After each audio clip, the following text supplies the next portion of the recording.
Y antes de entrar, hermanos, me gustaría que nos encomendemos en las manos de Dios para este tiempo de estudio de la palabra. Oremos al Señor.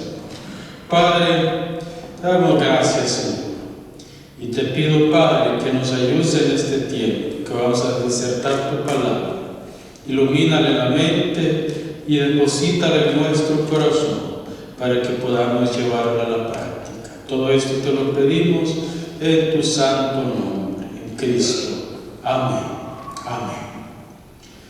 Bien, leemos entonces la palabra del Señor en el capítulo 1, verso 8 al 17 de Romanos, que dice a la letra: primeramente doy gracias a mi Dios mediante Jesucristo con respecto a todos vosotros, de que vuestra fe se divulga por todo el mundo, porque testigo me es Dios, a quien sirvo en mi espíritu en el Evangelio de su Hijo, de que sin cesar hago mención de vosotros siempre en mis oraciones, rogando que de alguna manera tenga al fin, por la voluntad de Dios, un próspero viaje para ir a veros, porque deseo veros, para comunicaros algún don espiritual a fin de que seáis confirmados, esto es, para ser mutuamente confortados por la fe que nos es común a vosotros y a mí. Pero no quiero, hermanos, que ignoréis que muchas veces me he propuesto ir a vosotros, pero hasta ahora he sido estorbado, para tener también entre vosotros algún fruto, como entre los demás gentiles, a griegos y a no griegos, a sabios y a no sabios, soy teutólogo. Así que, en cuanto a mí, pronto estoy a anunciaros el Evangelio, también a vosotros, que estáis en Roma. Porque no me avergüenzo del Evangelio, porque es poder de Dios para salvación a todo aquel que cree, al judío primeramente y también al griego. Porque en el Evangelio la justicia de Dios se revela por fe y para fe, como está escrito: mas el justo por la fe vivirá. Interesante cómo el apóstol Pablo está dirigiéndose a la iglesia de Roma. No se sabe en sí quién fue el fundador de la iglesia de Roma.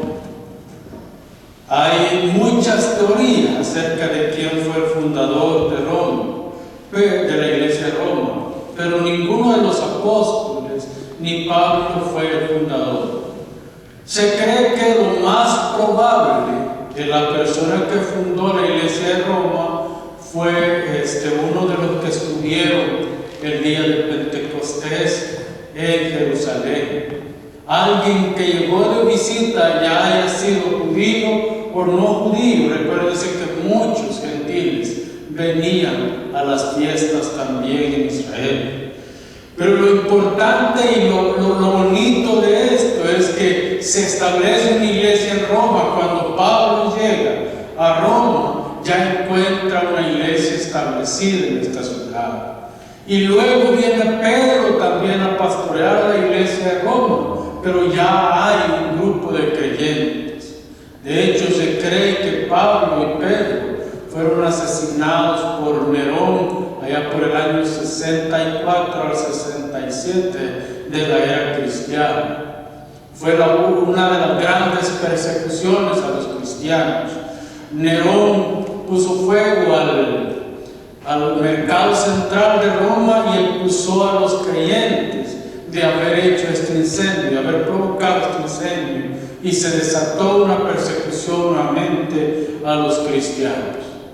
Sea como haya sido, lo importante es que Pablo está escribiéndole a la iglesia de Roma y les dice: muchas veces he querido ir a ustedes, pero siempre se me ha imposibilitado ir a ustedes, y espero algún día poder estar con ustedes. Ahora, nosotros sabemos por la carta de Pablo a los Efesios, por la carta de Pablo a los Filipenses, por la carta de Pablo a los Colosenses y por la carta de Pablo a Filemón, que Pablo visitó Roma en una ocasión, en la primera ocasión como prisionero de religión, prisionero por el Imperio Romano. Luego, más tarde, cuando él ya fue sentenciado a muerte por el César, visitó nuevamente como prisionero a Roma. O sea, nunca estuvo directamente ministrando la iglesia de Roma. Pero hay algo glorioso que el apóstol menciona aquí en estos versículos. Y él dice: no me avergüenzo del Evangelio.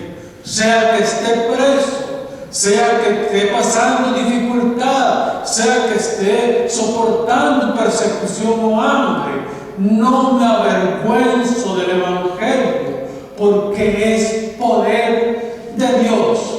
Ahora, hermanos, nosotros debemos de pensar seriamente qué es el Evangelio para nosotros. ¿Qué significa ser cristiano para nosotros? ¿Cómo nos identificamos con el apóstol Pablo en estas palabras? ¿Estamos verdaderamente conscientes de que el Evangelio es poder de Dios, o simplemente venimos a la iglesia por una costumbre o por un asunto de religión? Quiero que pensemos cada uno de estos detalles y yo voy a tocar 3 preguntas que las he elaborado en forma de puntos para que nos ayuden a pensar en el Evangelio. La primera pregunta es: hay que definir lo que es el Evangelio. ¿Qué es el Evangelio? Esta es la primera pregunta. La segunda pregunta es: ¿cómo debe verse el Evangelio? Y la tercera pregunta es: ¿qué provee el Evangelio para nosotros? Entonces, estas 3 preguntas yo quiero que las meditemos en esta tarde, para que nos ayuden a entender en dónde estamos parados nosotros. ¿Estamos caminando hacia la patria celestial por medio de seguir el Evangelio, o estamos parados en la arena movediza que nos puede tumbar en cualquier momento? ¿Qué es el Evangelio entonces? Hermanos, el Evangelio son las buenas noticias, las buenas nuevas que en Cristo nosotros hoy somos salvos. La autoridad transformacional y transformadora que el Evangelio presenta radica en algo hermoso y grande, que es la cruz de Cristo. El Evangelio gira alrededor del hecho histórico más importante para los creyentes, y es el Calvario, donde Cristo vertió su sangre por nosotros. Es ahí donde el Señor compró nuestra salvación por medio de su sangre. Así que el Evangelio es esa expresión gloriosa de Dios poniendo su vida en favor de su pueblo. Oiga bien esto, hermano. El Evangelio es esa expresión gloriosa de Dios, del Hijo de Dios, poniendo su vida en favor de los hijos de Dios. Ese es el Evangelio. La gloria del Evangelio se puede definir en el hecho de que Dios, por medio de su Hijo Jesucristo, lo instituye e inaugura una nueva era para el cristianismo, una nueva era para la iglesia. La antigua dispensación ha llegado a su fin y ahora comienza una nueva era para su iglesia. La iglesia del antiguo pacto seguía viendo hacia el Calvario, veía hacia el advenimiento de nuestro Señor, pero ahora en la nueva dispensación de la gracia que encontramos en el Evangelio, comienza viendo hacia atrás, hacia adelante, pero también viendo hacia atrás. Es decir, nosotros vemos hacia el Calvario donde Cristo fue crucificado, pero vemos hacia el futuro, donde Cristo vendrá en poder y gloria para recompensar a cada uno según haya sido nuestra obra. Así que el apóstol Pablo dice, es que yo no me avergüenzo del Evangelio. ¿Por qué? Porque no me avergüenzo de llamarme seguidor de Cristo. Porque no me avergüenzo de llamarme cristiano. Porque para mí el vivir es Cristo y el morir es ganancia. Pero ¿por qué dice Pablo estas cosas? Porque cuando Cristo lo cambia, su vida fue transformada y llena de la gracia de Dios. Es decir, aquel hombre que perseguía la iglesia, aquel hombre que mataba a los cristianos, aquel hombre que buscaba erradicar la religión del Nazareno, ahora se ha dado cuenta de que Cristo es el único camino que nos lleva al Padre. Así que, hermanos, su vida fue transformada, sufrió una metamorfosis por el Evangelio y pasó de ser un simple gusano a ser una mariposa de bellos colores que embellecía el Evangelio en toda la región del Mediterráneo. La influencia del Evangelio ha llevado hasta los últimos rincones del planeta. Hermanos, el Evangelio ha creado dominio, autoridad y poder, porque nosotros los cristianos no vamos en el poder de nuestra fuerza. Nosotros los cristianos vamos en el poder que el Evangelio nos delega a nosotros para llegar a las personas. Así que el Evangelio sigue transformando vidas. Y aunque nosotros no lo veamos, aunque nosotros no podamos experimentar la transformación que las personas reciben por medio del Evangelio, déjeme decirle que el Evangelio está transformando las vidas de las personas.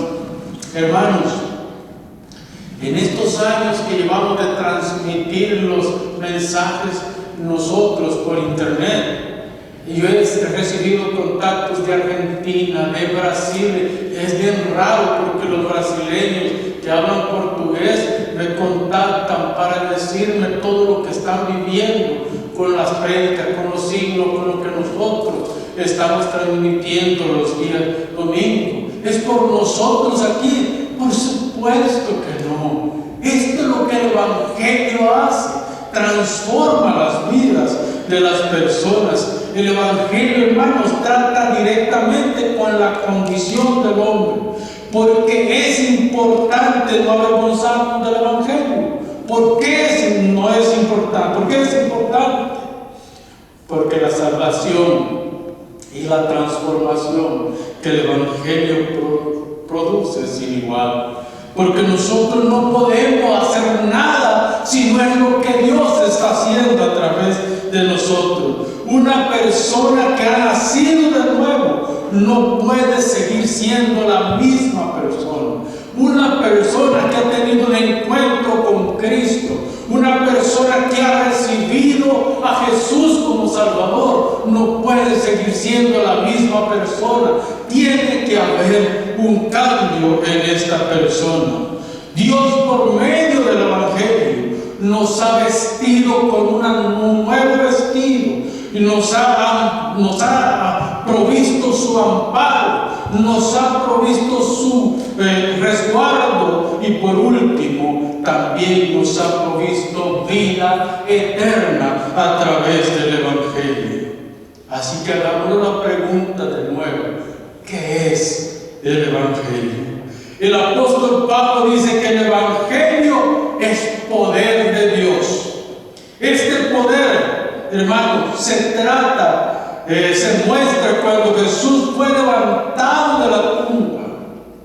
Yo quiero imaginarme que cuando Cristo dice: consumado es, Padre, en tus manos encomiendo mi espíritu, y dio y exhaló su último suspiro, el diablo dijo: se acabó, hoy lo terminé, se murió, no hay nada más que hacer.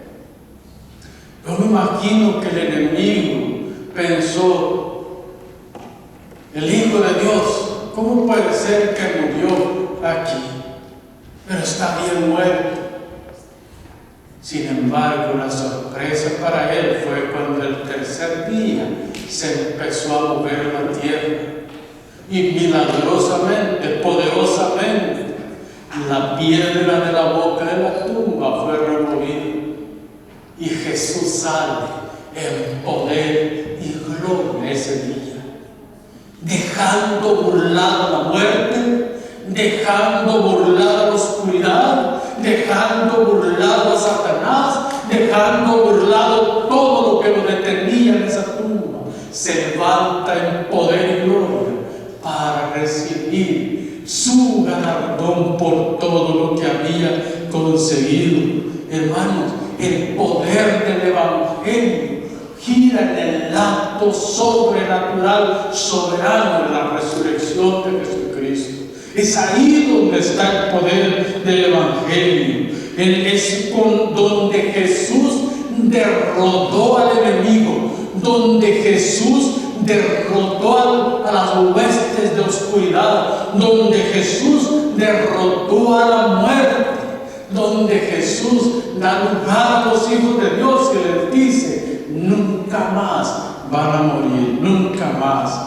Hermanos, el Evangelio se ve reflejado en muchas áreas, pero sobre todo en dos áreas importantes. La primera es la gracia de Dios. El Evangelio es un don de Dios. Él nos los ha regalado. Segundo, el Evangelio es esa parte gloriosa de la longanimidad de Dios. Es uno de los atributos de Dios. La longanimidad se puede pensar en tres cosas, en tres formas. La primera es bondad de Dios.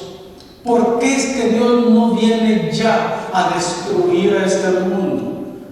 Ustedes ven todo lo que este mundo está de podrido, cómo está de mal, cómo estamos de mal, incluso en las iglesias, hermanos. Incluso en las iglesias hay una maldad que no podemos negar que existe en los mismos hermanos. Y si la iglesia está así, se puede pensar usted cómo está el mundo. Ustedes no escucharon 2 días antes, el domingo, celebraron unos premios en Hollywood y se burlaron de Dios. Nosotros estuvimos viendo en esta semana, se burlaron de Dios porque dijeron que algo así como que ni Dios podía encender un fuego, algo así, ¿verdad? Era lo que decía. Hermano, 2 días después se enciende un fuego que no saben de dónde salió, ha quemado todo Hollywood, ha quemado las mansiones de los famosos, una destrucción increíble. Yo no estoy diciendo, pero verdad que sería mucha coincidencia que después de que ellos blasfeman el nombre de Dios, se comience un fuego de esa magnitud. No digamos de que fue por eso, que Dios fue el que inició ese fuego. Yo no sé, pero hermano, en la Biblia dice: no usarás el nombre de Jehová tu Dios en vano, y mucho menos para blasfemarlo. Entonces, hermanos, una tercera, la longanimidad, dijimos, ¿verdad? Bondad, amor y por último paciencia. O sea, Dios es paciente. Así es como se define la longanimidad de Dios. Pero hermano, hay otro atributo más: justicia. Justicia de Dios. Ahora fíjese bien, yo no me avergüenzo del Evangelio. ¿Sabe por qué? Porque Dios me lo ha dado por gracia. Él me lo ha otorgado a mí. Y como su hijo, y yo sé que ustedes como los hijos de Dios deben de sentirse contentos por la gracia que hemos recibido de parte de Dios. Pero también tenemos que ver algo. Nosotros somos el pueblo de Dios, pero hay un pueblo que no ha sido elegido por Dios. Y estos también reciben su recompensa. Nosotros recibimos la recompensa por el Evangelio, pero ellos reciben su recompensa por rechazar el Evangelio. Por rechazar el Evangelio. Así que es importante que veamos que el Evangelio son las buenas noticias, las buenas nuevas en Cristo Jesús. Los predicadores son portadores de buenas noticias. Uno no predica desde el púlpito acerca de otro hermano. Uno no predica desde el púlpito acerca de filosofía. Uno no predica desde el púlpito acerca de ideología. Uno predica desde el púlpito el Evangelio, porque somos portadores de buenas noticias. El predicador es portador de buenas noticias, hermanos. Es algo así como el atalaya del Antiguo Testamento. El atalaya en el Antiguo Testamento estaba en la parte más alta y él podía ver venir al enemigo, podía ver venir a un mensajero desde larga distancia, porque él podía tener acceso a la vista pero lejos. Y según cómo corría el mensajero, eso demostraba que traía buenas noticias o malas noticias. El atalaya solamente era el portavoz y él decía: suene la trompeta de son de guerra porque viene guerra. O viene uno que viene corriendo que parece a fulano de tal, y él, por la forma que corre, trae malas noticias, así que prepárense. O trae buenas noticias. Entonces el predicador abre la Biblia y presenta la gran noticia de que Cristo es nuestro Salvador. Por ende, hermanos, nosotros somos los que estamos llamados a predicar este Evangelio. Entonces, ¿cuáles son estas buenas nuevas? Hermano, hay un hilo de eventos que nos habla de estas buenas nuevas. Primero, Cristo nació. Cristo proclamó el día agradable del Señor, es decir, hizo ministerio en esta tierra. Cristo murió, Cristo resucitó, Cristo ascendió a los cielos, Cristo está sentado a la diestra del Padre y Cristo vuelve pronto por su iglesia. Ese es el hilo inconfundible que sigue el Evangelio.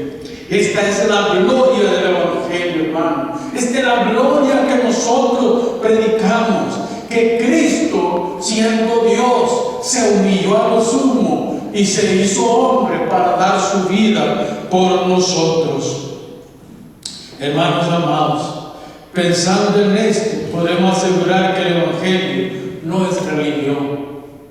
No es religión, sino que es un llamado a vivir en relación con Dios. Un llamado a través del Espíritu Santo a vivir en comunión los unos con los otros, a vivir en armonía con Dios, a vivir en constante crecimiento. Así que esto nos lleva a la segunda pregunta: ¿cómo debe verse el Evangelio? ¿Cómo debemos nosotros de visualizar el Evangelio?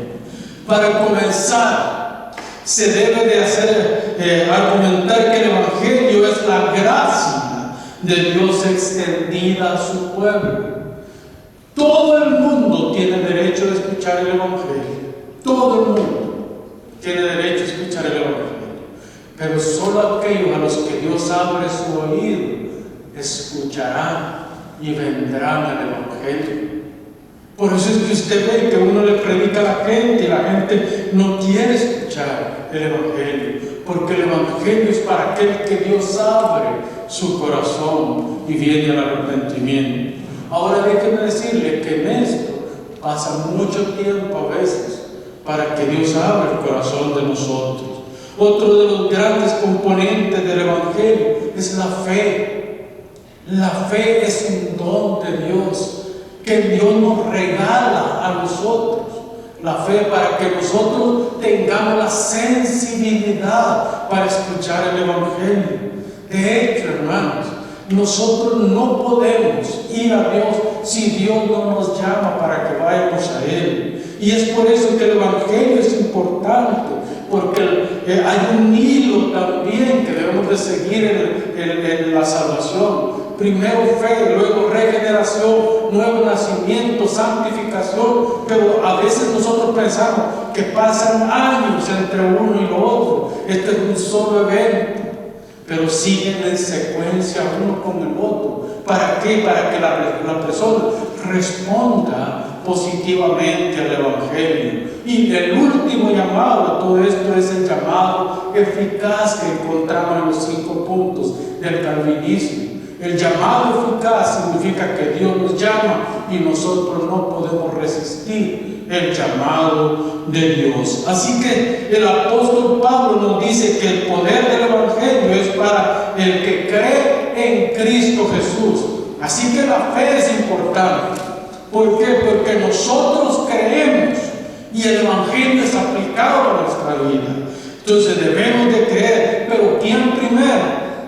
Vea el texto del 16 dice: porque no me avergüenzo del Evangelio, porque es poder de Dios para salvación a todo aquel que cree. La fe, ¿verdad? La fe es importantísimo, pero ¿quién primero? Al judío, ¿verdad? Cuando nosotros vamos a la Biblia, encontramos que el apóstol Juan dice: a los suyos vino, mas los suyos no le recibieron. Si ustedes ven, Jesús cuando mandaba a sus discípulos a predicar, decía: vayan a la casa de Israel, vayan a los hijos de Israel primero, predíquenles a ellos la buena noticia. Si ellos no les reciben la buena noticia, entonces vayan a los gentiles. De hecho, el apóstol Pablo, a la ciudad que llegaba, primero iba a la sinagoga de esa ciudad, llegaba a los judíos, y cuando los judíos no recibían el mensaje, él seguía predicando a la ciudad, pero era siempre a los suyos. ¿Por qué? Porque Cristo vino a los suyos traer el Evangelio, mas los suyos, los israelitas, no lo recibieron, y a los que le recibieron les dio potestad de ser llamados hijos de Dios. Es ahí donde entramos nosotros en acción. Los suyos no lo recibieron, mas ahora, porque ellos no lo recibieron, nosotros hemos sido alcanzados por el Evangelio.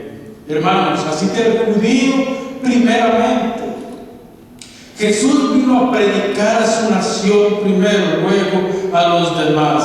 ¿Y sabe qué es lo bonito que el Señor dice una y otra vez? Y este es el Evangelio que Él predicó: venid a mí todos los que estéis trabajados y cargados, que yo os haré descansar. Luego dice también en el mismo pasaje, en el verso 28, mirad que mi carga es ligera. No, en otras palabras, mi carga no es pesada. El Evangelio no es pesado, hermano. A mí me duele cuando hay cristianos que dicen: es que qué difícil es ser cristiano. No, hermanos, lo que complicamos el Evangelio somos nosotros.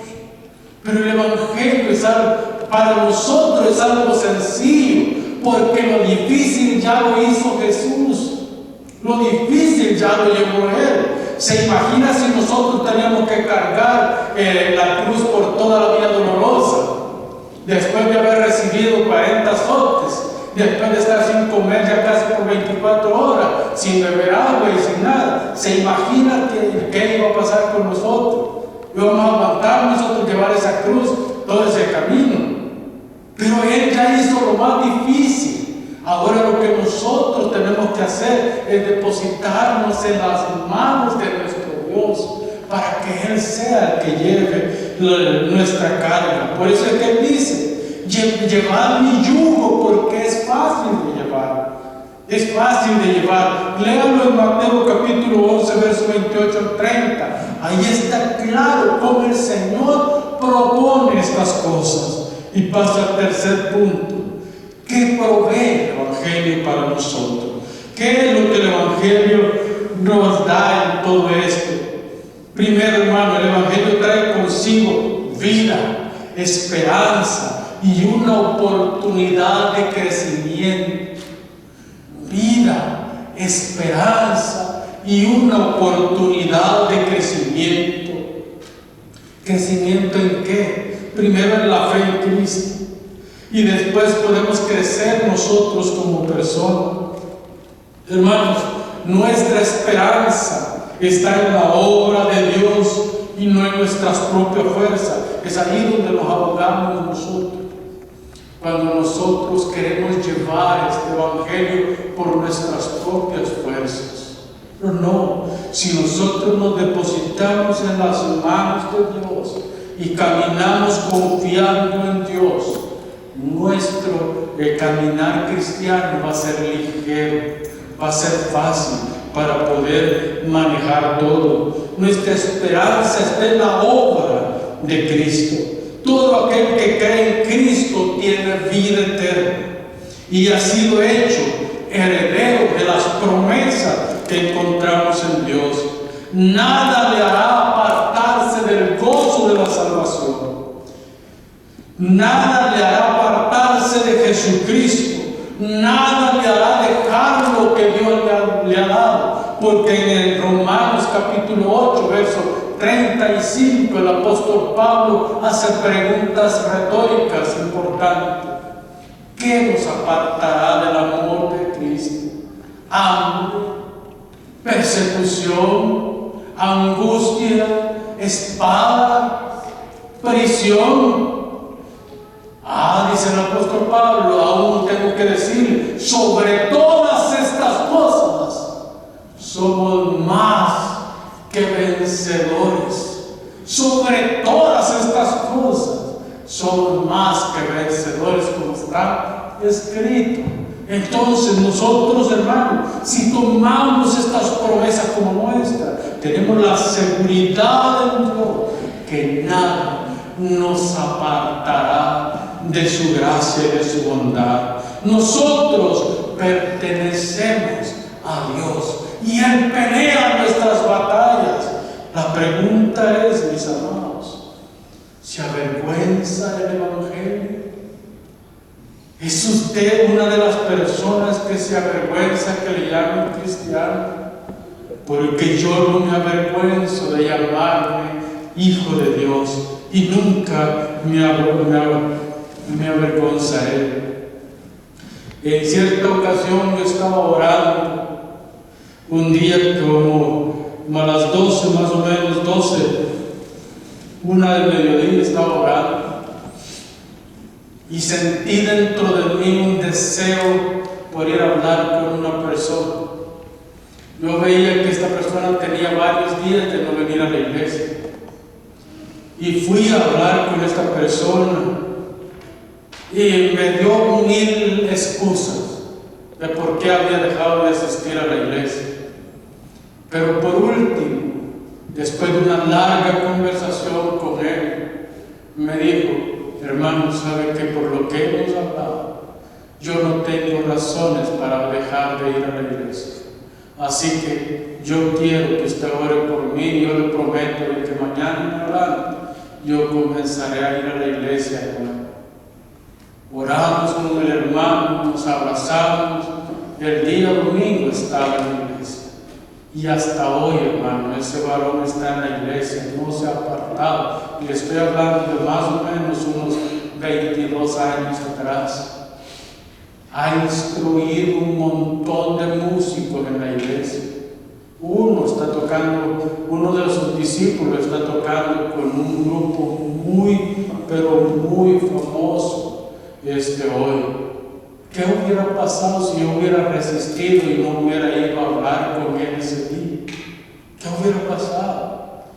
Tal vez yo hubiera mandado a otra persona, pero hoy yo puedo darles testimonio que ese día ese varón se arrepintió, le pidió perdón a Dios y hoy está en la iglesia.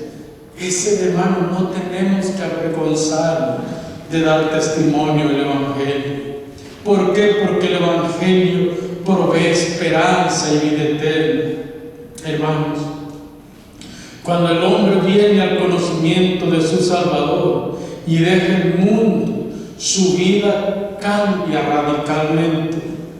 El maldiciente, aquel que le gusta la mala palabra, no dice más malas palabras, aunque eso cuesta un poco dejarlo, pero se puede dejar.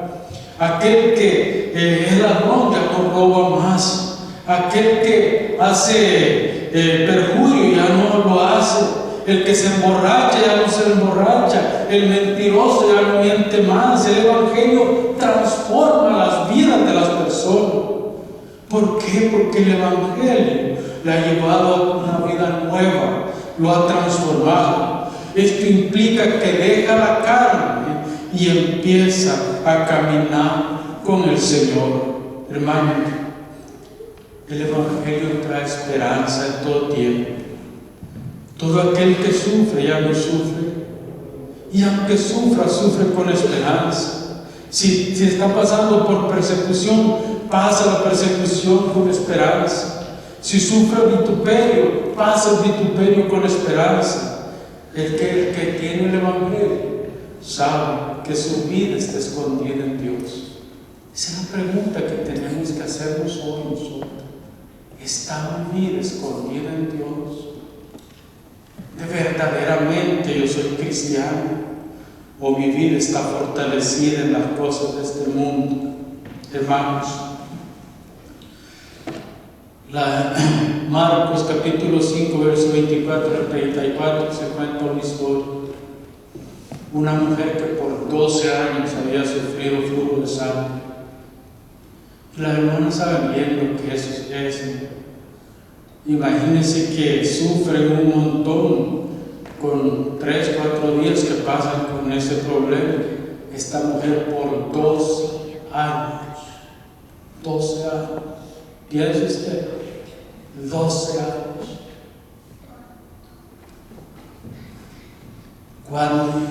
¿Cuántos tratamientos de hierro tuvo que tomar? ¿Cuánto? ¿Cómo? Yo todavía no puedo entender cómo esta mujer no murió desangrada, pero por 12 años sufrió. Dice la Biblia que había gastado todo lo que tenía en médicos y nadie le había dado respuestas. Pero llegó un día el Señor a la ciudad y ella dijo: si tan solo tocara el borde de su mano, yo estoy seguro que seré libre de este azote. Recuerden que la mayoría de judíos pensaban que cuando una enfermedad así llegaba a ellos era por maldición, porque había pecado de ellos en su familia. Y se abalanzó entre la gente, porque eran muchas personas las que estaban alrededor de Jesús. Se abalanza entre la gente y apenas toca el borde del manto del Señor. Y ella testifica que inmediatamente aquella fuente de sangre cesó, se quitó, desapareció. Jesús dice, que lo que Pedro le dice a Jesús tiene mucho sentido, porque Pedro le dice a Jesús: ¿cómo dice quién me ha tocado? Si no ves cómo te aprieta la gente aquí. Dice: no, es que te fue un toque diferente, porque virtud salió. Y aquella mujer avergonzada dice: yo fui quien te tocó. Y Jesús la toma y le dice: ve, mujer, y no peques más. O sea, hermanos, cuando uno piensa en esto, la fe de esa mujer era tan grande que pudo visualizar y decir: el único que ahora tiene la autoridad para cambiar esta situación es este hombre. Y así fue. Piense usted, hermano, cuántas veces nosotros hemos pasado por dificultades y nunca hemos tenido esta delicadeza de decir: yo voy a ir a Jesús, porque Él puede cambiar esta situación. Quiero concluir con esto, hermano. ¿Qué pasa por su mente, mi hermano, cuando escucha las palabras del Evangelio? ¿Son buenas noticias las que le traen? ¿O solo es una palabra de ánimo, una palabra de esperanza? ¿O solamente ver 9 letras formando un nombre? Recuerde cosa, hermano.